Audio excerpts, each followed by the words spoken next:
Seja bem-vindo ao DRN Audiolivros. Se não for inscrito ainda, peço que se inscreva no nosso canal. Acompanhe os nossos audiolivros aí. A gente tem bastante conteúdo. Se você deseja um livro e não tiver no canal ainda, deixa nos comentários aí que eu sempre faço uma lista e tento ir atrás assim que possível. Se quiser nos dar uma força, a gente tem o Apoia-se, o Seja Membro e também o Pix. Sempre fica na descrição do canal e na descrição dos vídeos. E muito obrigado por estar acompanhando a gente nessa jornada. E vamos para as nossas leituras. 6.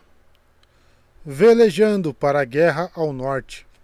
Com Shirley Temple e 3 cerejas, tenho medo.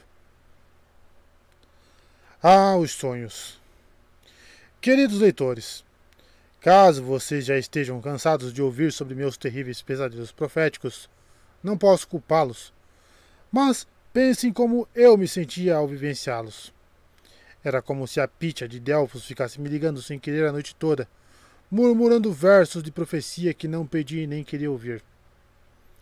Vi uma frota de iates de luxo atravessando as ondas da costa da Califórnia sob o luar, 50 barcos em formação, com proas cintilantes e bandeirolas roxas balançando ao vento em torres de comunicação iluminadas. Os convéses estavam lotados de todos os tipos de monstro. Ciclopes, centauros selvagens, pandai orelhudos e blenmiai com a cabeça no peito. No convés posterior de cada iate, um grupo de criaturas parecia construir algo que parecia um barracão, ou algum tipo de arma de cerco. Meu sonho focou na ponte do iate principal. A tripulação andava de um lado para o outro, verificando monitores e ajustando instrumentos. Relaxando atrás deles, em poltronas idênticas com um estofamento dourado, estavam 2 das pessoas que eu mais detestava no mundo. Na da esquerda reconheci o Imperador Cômodo. A bermuda azul clara exibia as panturrilhas bronzeadas e os pés descalços de unhas feitas. O moletom cinza dos Indianapolis Colts estava aberto, revelando o abdômen perfeitamente esculpido. Ele era muito corajoso de usar roupas dos Colts, já que nós o humilháramos no estádio de time poucas semanas antes. Claro que também nos humilhamos, mas prefiro ignorar essa parte. O rosto dele estava quase como eu lembrava. Bonito de dar raiva, com um perfil esculpido arrogante e cachos dourados caindo sobre a testa. Mas a pele ao redor dos olhos parecia ter sido lixada. As pupilas estavam enevoadas. Na última vez que nos encontramos, eu o ceguei como uma explosão de brilho divino. E era óbvio que ele ainda não tinha se recuperado. Essa foi a única coisa boa em vê-lo de novo. Na outra poltrona estava Caio Júlio César Augusto Germânico, também conhecido como Calígula. A raiva tingiu meu sonho de vermelho. Como Calígula podia relaxar daquele jeito com seu traje ridículo de capitão?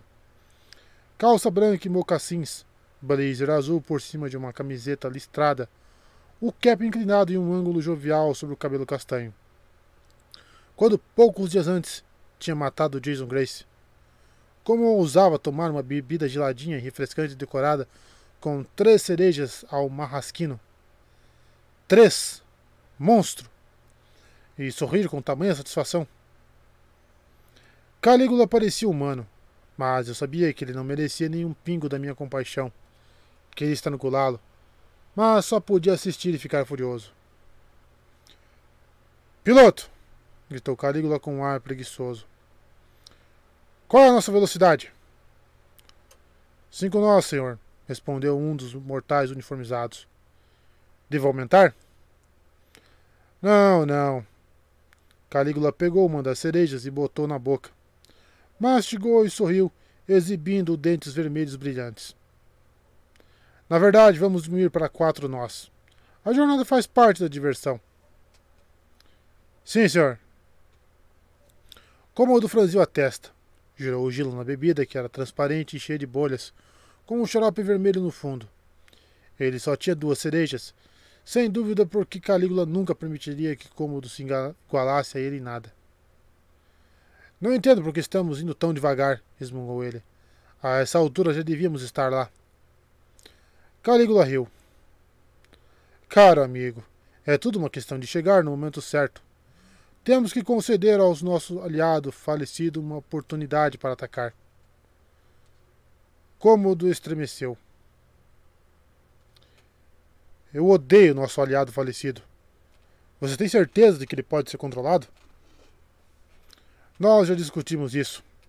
O tom de Calígula foi leve, tranquilo e agradavelmente homicida, como se dissesse: se me questionar de novo, vou controlar você com algumas gotas de cianeto na sua bebida. Você devia confiar mais em mim. Lembre-se de quem o ajudou na hora em que mais precisava. Eu já agradeci várias vezes, afirmou o Cômodo. Além do mais, não foi culpa minha. Como ia saber que Apolo ainda tinha um pouco de poder divino? Ele piscou com dor. Ele venceu você e seu cavalo também. Uma expressão de irritação surgiu rapidamente no rosto de Calígula. Sim, ora. Em breve consertaremos as coisas. Unindo nossas tropas, temos força mais do que suficiente para suplantar a sofrida 12ª Legião. E, se eles forem teimosos demais para se renderem, sempre temos o plano B. Então gritou por cima do ombro. Ei, Coro! Um dos pandos veio correndo do convés posterior, as orelhas enormes e peludas balançando como 2 tapetes. Segurava uma grande folha de papel dobrada como um mapa ou uma lista de instruções. Pois não, príncipes. Relatório de progresso. Ah, o rosto peludo e escuro de Coro tremeu. Bom, Lorde. Mais uma semana. Uma semana, repetiu Calígula. Bom, Lorde. Essas instruções... Coro virou a cabeça para baixo e franziu a testa. Ainda estamos procurando todos os buracos A nas peças de montagem 7 e não enviaram porcas suficientes. E as pilhas não são do tamanho padrão, então... Uma semana, repetiu Calígula, o tom ainda agradável. Mas a lua sangrenta vai chegar em... O Pandos fez uma careta. 5 dias? Então você consegue terminar o trabalho em 5 dias? Excelente. Continue. Coro engoliu em seco e se afastou o mais rápido que seus pés peludos conseguiram. Calígula sorriu para o outro imperador. Está vendo, Cômodo? Em pouco tempo o acampamento Júpiter vai ser nosso. Com sorte também vamos pôr nossas mãos nos livros sibilinos. E aí teremos poder de barganha de verdade. Quando for a hora de enfrentar Piton e dividir o mundo entre nós 3, você vai se lembrar de quem o ajudou e de quem não ajudou. Ah, vou lembrar sim. Nero, idiota. Cômodo mexeu nos cubos de gelo da bebida. Qual é mesmo o nome desse drink? Shirley Temple? Não. Esse é o Roy Rogers, respondeu Calígula. O meu é Shirley Temple. E você tem certeza de que isso é... E você tem certeza de que é isso que guerreiros modernos tomam antes de ir para a batalha? Absoluta. Agora aproveite a viagem, meu amigo. Você vai ter 5 dias inteiros para caprichar no bronzeado e recuperar a visão. E aí vamos ter uma bela carnificina na Bay Area. A cena sumiu e eu afundei na escuridão fria. Fui parar numa câmara de pedra mal iluminada, cheia de mortos-vivos agitados, fedorentos e barulhentos. Alguns eram tão murchos quanto múmias egípcias. Outros pareciam quase vivos, exceto pelos ferimentos pavorosos e claramente mortais. Do outro lado da câmara, sentada entre 2 colunas dilapidadas, havia uma presença, envolta por uma névoa magenta. Ergueu a face esquelética, fixando os olhos roxos ardentes em mim, os mesmos olhos que me encararam através do gul possuído no túnel, e começou a rir. O ferimento na minha barriga ardeu como pólvora. Acordei gritando de dor. Estava tremendo e suando em um quarto que não conhecia. Você também? Perguntou Meg. Ela estava de pé ao lado da minha cama, de frente para uma janela aberta, remexendo numa jardineira. Os bolsos do cinto de jardinagem estavam lotados de bulbos pacotes de sementes e ferramentas. Em uma das mãos enlameadas, ela segurava uma pá, típico dos filhos de Deméter. É impossível levá-los para qualquer lugar sem que comecem a mexer na lama. O que está acontecendo? Tentei me sentar, mas isso se provou um erro. Minha barriga estava mesmo ardendo em agonia. Olhei para baixo e vi meu abdômen exposto, envolto em ataduras com um cheiro de ervas e pomadas. Se os curandeiros do acampamento já tinham me tratado, por que eu ainda sentia tanta dor? Onde estamos? Gemi. No café. Essa declaração parecia ridícula até para os padrões de Meg. Nosso quarto não tinha balcão, nem máquina de expresso, nem barista, nem doces gostosos. Era um cubículo de paredes brancas com 2 colchões, uma janela aberta entre eles e um alçapão no canto mais distante, o que me fez acreditar que estávamos num sótão. Era quase como uma cela, só que a janela não tinha grades e o colchão era de qualidade inferior. Sim, foi isso que eu disse. Fiz uma pesquisa na prisão de Folsom com Johnny Cash. É uma longa história. O café fica lá embaixo, esclareceu Meg. Aqui é o quarto extra do Bombilo. Tinha lembranças de um barista de 2 cabeças e avental verde fazer careta para a gente na Vila Praetória. Eu me perguntei por que ele seria gentil a ponto de nos oferecer abrigo e por que, dentre tantos lugares, a Legião tinha decidido nos botar ali. Por que exatamente? Erva lemuriana, respondeu Meg. Bombilo tinha um suprimento mais próximo. Os curandeiros precisavam dela para seu ferimento. Ela deu de ombros, como quem diz. Curandeiros, a entender. E voltou a plantar bulbos e íris. Eu cheirei minhas ataduras. Um dos odores que detectei foi mesmo de erva lemuriana. Era suficiente contra mortos-vivos, embora o festival lemuriano só acontecesse em junho e ainda estivéssemos em abril.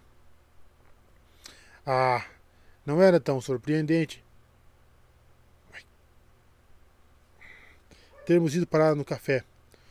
Todos os anos, os comerciantes pareciam começar a temporada lemuriana mais cedo. Latte como erva lemuriana, bolinhos de erva lemuriana. Como se mal pudéssemos esperar para comemorar a época de exorcizar espíritos malignos comendo doces com gosto suave de feijão de lima e pó de túmulo. Delícia! Que outros cheiros eu sentia no bálsamo curativo? Açafrão, mirra, pó de chifre de unicórnio? Ah, esses curandeiros romanos eram bons. Então por que eu não estava me sentindo melhor? Eles não queriam ficar transportando você de um lado para o outro, disse Meg. Por isso acabamos ficando aqui. É bom. O banheiro fica lá embaixo e tem café de graça. Você não toma café? Agora eu tomo. Eu estremeci. Uma Meg cheia de cafeína. É tudo de que preciso. Quanto tempo fiquei apagado? 1 dia e meio. O quê? Você precisava descansar. Além do mais, você não é tão chato quando está inconsciente. Eu não tinha energia para responder à altura. Esfreguei os olhos para limpar as remelas e me obriguei a sentar lutando contra a dor e a náusea. Meg me olhou com preocupação, o que devia significar que minha aparência estava pior do que como eu me sentia. Como você está? Perguntou ela. Bem, menti. O que você quis dizer antes quando falou você também? A expressão dela se fechou como a porta de um abrigo contra furacões. Pesadelos. Eu acordei gritando 2 vezes. Você não chegou a acordar, mas... Ela pegou a terra com a pá. Este lugar me lembra... Você sabe. Lamentei não ter pensado nisso antes. Depois de Meg ter passado a infância no lar imperial de Nero, cercada de criados que falavam latim e de guardas que usavam armadura romana, faixas roxas, toda a regalia do antigo império. É claro que o acampamento Júpiter despertaria lembranças desagradáveis. Sinto muito, falei. Você sonhou alguma coisa que eu deveria saber? O de sempre. O tom dela deixou claro que não queria que eu insistisse no assunto. E você?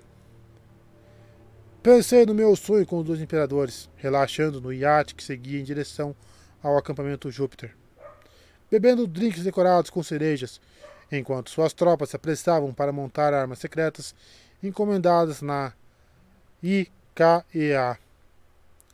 Nosso aliado falecido, plano B, 5 dias. Vi os olhos roxos brilhantes em uma câmara cheia de mortos-vivos. Os mortos do rei. O de sempre, concordei. Pode me ajudar a levantar? Doeu ficar de pé, mas se eu tinha ficado deitado no colchão por um dia e meio, precisava me mover antes que meus músculos virassem tapioca. Além do mais, estava começando a perceber que sentia fome e sede, e nas palavras imortais de Meg McFry, precisava fazer xixi. Os corpos humanos são irritantes mesmo. Apoiei-me no parapeito da janela e olhei lá para fora. Abaixo, semideuses trabalhavam na via praetória, carregando suprimentos, cumprindo tarefas, correndo entre os alojamentos e o refeitório. A mortalha de choque e dor havia sumido. Agora, todos pareciam ocupados e determinados. Ao sul, a colina dos templos estava a todo vapor. Armas de cerco tinham sido convertidas em guindastes e escavadeiras. Andames foram erigidos em mais de 10 locais. Os sons de marteladas e pedras sendo cortadas ecoavam pelo vale. Da janela, consegui identificar pelo menos 10 pequenos novos templos e 2 templos grandes que não estavam lá quando chegamos, com vários outros de andamento. Uau! Murmurei. Esses romanos não brincam em serviço. Esta é a noite do funeral do Jason, informou Meg. Estão tentando terminar o trabalho antes. A julgar pelo ângulo do sol, eram quase 2 da tarde. Considerando o ritmo de trabalho deles até ali, eu achava que isso daria à legião tempo suficiente para terminar a colina dos templos e talvez até construir 1 ou 2 estádios esportivos antes do jantar. Jason ficaria orgulhoso. Eu queria que ele pudesse ver o que tinha inspirado. Minha visão vacilou e escureceu. Achei que fosse desmanhar de novo. Então, percebi que algo grande e escuro realmente tinha passado voando pela minha cara, direto pela janela aberta. Eu me virei e vi um corvo pousado no meu colchão. Ele inflou as penas brilhantes e me observou com um olho preto. Quá! Meg, está vendo isso? Estou. Ela nem ergueu os olhos do olhar dos bulbos de íris. Oi, Frank. E aí? O pássaro mudou de forma, crescendo e virando um homem corpulento, as penas virando roupas, e então Frank Zhang estava na nossa frente, o cabelo agora lavado e penteado, a camisa do pijama dando lugar à camiseta roxa do acampamento Júpiter. Oi, Meg, disse ele como se fosse completamente normal mudar de espécie durante uma conversa. Tudo está dentro do cronograma. Eu só queria ver se Apolo tinha acordado e, obviamente, ele acordou. Eu lhe dei um aceno constrangido. Quer dizer, você acordou. Porque estou sentado no seu colchão. É melhor eu me levantar. Ele ficou de pé, puxou a camiseta e pareceu não saber onde enfiar as mãos. Houve uma época em que eu achava super normal esse nervosismo dos mortais que eu encontrava. Mas agora, demorei um momento para saber que Frank ainda estava embasbacado com minha presença. Talvez, por ser metamorfo, eu estivesse mais disposto do que a maioria a acreditar que, apesar da minha aparência mortal nada impressionante, eu ainda era o mais velho deus da arqueria por dentro. Estão vendo? Eu falei que Frank era adorável. Enfim, Meg e eu andamos conversando nesse último dia e meio, enquanto você estava desmaiado. Quer dizer, se recuperando, dormindo, sabe? Tudo bem, você precisava descansar. Espero que seja melhor. Apesar de eu me sentir péssimo, não pude conter um sorriso. Vocês foram muito gentis conosco, Pretor Zhang. Obrigado. Claro. É uma honra, sabe? Considerando que você é... ou era... Frank. Meg deu as costas para a jardineira. É só o Lester. Não o trate como se fosse extraordinário ou coisa assim. Ora, Meg, falei. Se Frank quer me tratar como se eu fosse extraordinário. Frank, Conta logo para ele. O pretor olhou para a gente apreensivo, como se para ter certeza de que o show da Meg e do Apolo tinha acabado. Meg explicou que a profecia que você recebeu no Labirinto de Fogo. Apolo encara a morte na tumba de Tarquínio, exceto se a passagem para o Deus Silencioso for aberta pela nascida de Belona, certo? Eu estremeci. Não queria ser lembrado daquelas palavras, principalmente considerando os meus sonhos e a sugestão de que eu enfrentaria a morte em breve. Já tinha passado por aquilo. Acabei com um buraco na barriga. Falei desanimado. Por acaso você descobriu o que os versos querem dizer e já resolveu toda essa situação? É isso? Não exatamente, disse Frank. Mas a profecia respondeu algumas perguntas sobre... Bom, sobre o que anda acontecendo aqui. Forneceu informação suficiente para ela e Tyson trabalharem. Eles talvez tenham uma pista. Ela e Tyson, repeti, remexendo meu cérebro mortal lento. A Arpia e o Ciclope que estavam trabalhando para reconstruir os livros sibilinos. Eles mesmo. Se você estivesse se sentindo disposto, pensei em darmos um passeio até Nova Roma.